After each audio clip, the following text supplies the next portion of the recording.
माझ्यासोबत तृप्ती देसाई आहे. ताई, आज सकाळची घटना आहे. महादेव गीते आणि कराड गँगमध्ये हाणामारी झाल्याचं बीडच्या कारागृहात घटना समोर आली होती. त्यानंतर महादेव गीते आणि त्याच्या 4 साथीदारांना हर्सूल कारागृहात हलवण्यात आल्याची माहिती समजते.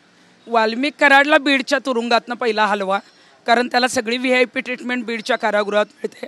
अजूनही त्यांचा जो कोणी आका आहे धनंजय मुंडे, ते मंत्री जरी नसले तरी आमदार आहेत. त्यांच्याच पक्षाचे अजितदादा जे आहेत ते बीड जिल्ह्याचे पालकमंत्री आहेत. त्यामुळं महादेव गीते आणि इतरांना तुम्ही हलवलं, परंतु वाल्मिक कराड, सुदर्शन गुले यांना सुद्धा बीडच्या कारागृहात ठेवू नका. जिल्हा प्रशासन का झोपा काढतंय का? अशा मारामाऱ्या होतात कशा? ज्या 2 टोळ्यांमध्ये युद्ध आहे त्यांना तुम्ही एकत्र ठेवताच कसे काय? एकत्र येऊच कसे काय देताय? जे CCTV असतील ते न्यायालयात त्यांनी सादर करावे. जे जेल प्रशासनचे प्रमुख अधिकारी आहेत त्यांची बदली करण्यात यावी. तिथं स्ट्रिक्ट अधिकारी जे आहेत ते नेमले जावे. आणि सुदर्शन गुले, वाल्मिक कराड हे जे सगळे आरोपी आहेत हे विदर्भ, मराठवाडा इथल्या कुठल्याच जेलमध्ये नको, त्यांना मुंबईच्या आर्थर रोड जेलमध्ये पाठवणं गरजेचं आहे. हा सगळा प्रकार समोर आल्यानंतर कारागृह प्रशासन म्हणते की असं काही झालेलंच नाही. मात्र जर असं काही झालं नसेल तर महादेव गीते आहे त्याला का हलवण्यात आलं? आणि ज्यावेळेस त्याला हलवण्यात आलं तेव्हा त्यांनी अशी मागणी केली की CCTV तपासा, वाल्मिक कराडच्या सांगण्यावरून आम्हाला मारहाण झाली. खरं तर जेल प्रशासनाने सांगितलं की अशी कोणतीच घटना झाली नाही. मग जेल प्रशासन खोटं बोलतंय का? कारण मग कुठलीच घटना जर झालेली नाही आहे तर मग महादेव गीते आणि इतरांची रवानगी तुम्ही हर्सूल जेलमध्ये का करताय? म्हणजे काहीतरी लपवण्याचा प्रयत्न होतोय. वाल्मिक कराडला पुन्हा एकदा पोलीस अधिकारी पाठीशी घालण्याचा प्रयत्न करतायत. जो बबन गीते आहे बीडचा, त्याची एक हे सगळं प्रकरण झाल्यानंतर एक पोस्ट व्हायरल होते आणि त्या पोस्टचा आशयाची आहे की आतमध्ये मरणा या मारणा सब माफ होतोय, अशा प्रकारची एक पोस्ट व्हायरल होते. नाही, बबन गीते हा सुद्धा एक गोंडांच्या टोळीचा म्होरक्या आहे. बबन गीते आणि वाल्मिक कराड यांच्या टोळीचं कधीही जमलेलं नाही आहे. आणि अशा पद्धतीची मारहाण जी काही एकमेकांमध्ये होते तेव्हा एकतर बबन गीते फरार आहे असं समजतंय. त्या सोशल मीडिया ॲक्टिव्ह तो असतो, तिथंही धमकीचे मेसेज देतो की आतमध्ये जे काय आहे मरणा मारणा मनाय वगैरे. अशांच्या तुम्ही मुसक्या आवळा ना, बबन गीतेला पण आतमध्ये टाका. अशा पद्धतीची दहशत जर गुंडांची बाहेर राहिली तर सर्वसामान्यांना जगणं मुश्किल होतं आहे. हे गृह खात्याचं अपयश आहे.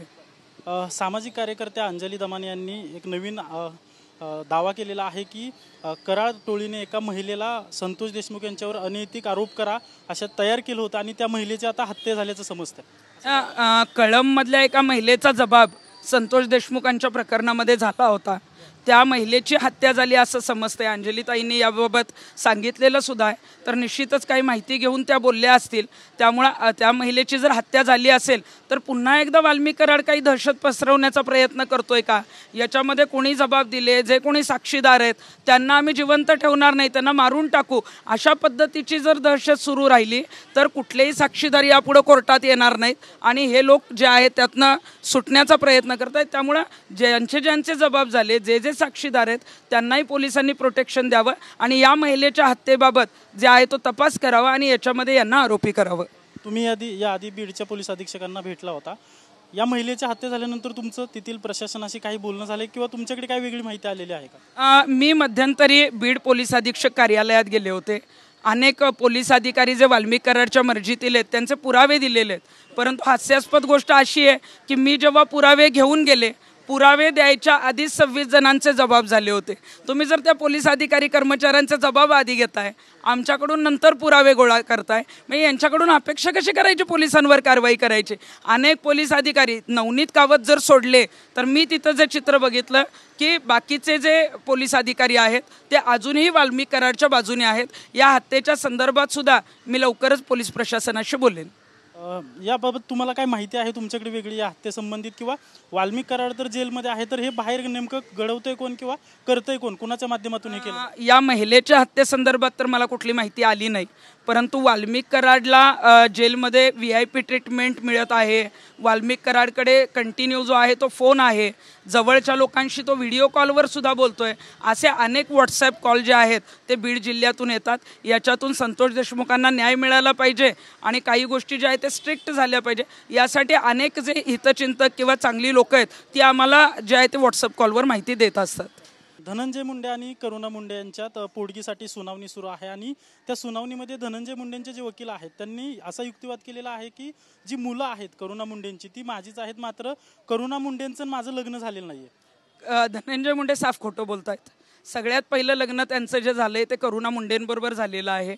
ती मुलं तर त्यांची आहेतच, मुलांची त्यांनी जबाबदारी स्वीकारली, परंतु प्रतिज्ञापत्रात करुणा मुंडेंचा उल्लेख न केल्यामुळं आपली आमदारकी जाईल या भीतीनं आता ते करुणा मुंडेंना नाकारतायत किंवा लिव्ह इन रिलेशनशिपमध्ये राहत होतो अशा पद्धतीचं खोटं सांगतायत. पण करुणा मुंडेंकडे सुद्धा अनेक पुरावे आहेत, त्यामुळे करुणा मुंडेंना न्याय मिळेल. पण मला वाटतं की धनंजय मुंडेंनी मोठ्या मनाने त्यांना स्वीकारणं गरजेचं आहे. आमदारकी गेली तर बेहतर आहे, पण घरातल्या पत्नीचा जो आहे तो स्वीकार केला पाहिजे. अशा पद्धतीने बाजारात त्या महिलेची बदनामी चालू आहे आणि एखादा पती बघू कसा काय शकतो. म्हणजे धनंजय मुंडे अशा पद्धतीनं स्वतःची पत्नी बाहेर भांडतीये, तिची बदनामी होती आणि ते गप बघतायत आणि तिच्याच बदनामीसाठी मी लिव्ह इन रिलेशनशिपमध्ये, यात करुणा मुंडेंची जास्त बदनामी होती आणि ती बदनामी धनंजय मुंडेंच्या माध्यमातून. धनंजय मुंडेंची आमदारकी धोक्यात येऊ शकते म्हणून करुणा मुंडे पत्नी आहेत हे धनंजय मुंडे स्वीकारत नाहीत असा तुमचा आरोप आहे. करुणा मुंडेंना जर पत्नी म्हणून, पत्नी त्या आहेतच आणि स्वीकारलं तर धोक्यात नाही, धनंजय मुंडेंची आमदारकी जाईलच हे त्यांना माहिती आहे, म्हणून ही नाटकं चालू आहेत. पण ही नाटकं न्यायालयात चालणार नाहीत. धन्यवाद ताई. धनंजय मुंडेंनी जर स्वीकारलं की करुणा मुंडे माझी पत्नी आहे तर धनंजय मुंडेंची आमदारकी जाईल म्हणून ही सगळी नाटकं सुरू असल्याचा आरोप तृप्ती देसाई यांनी केल्याचं पाहायला मिळतंय.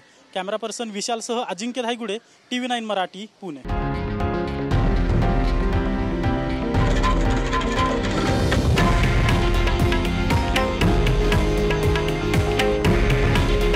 हे आहे देशातील नंबर 1 न्यूज नेटवर्क आणि आपण पाहत आहात TV9 मराठी. काळजी तुमची, हित महाराष्ट्राचं.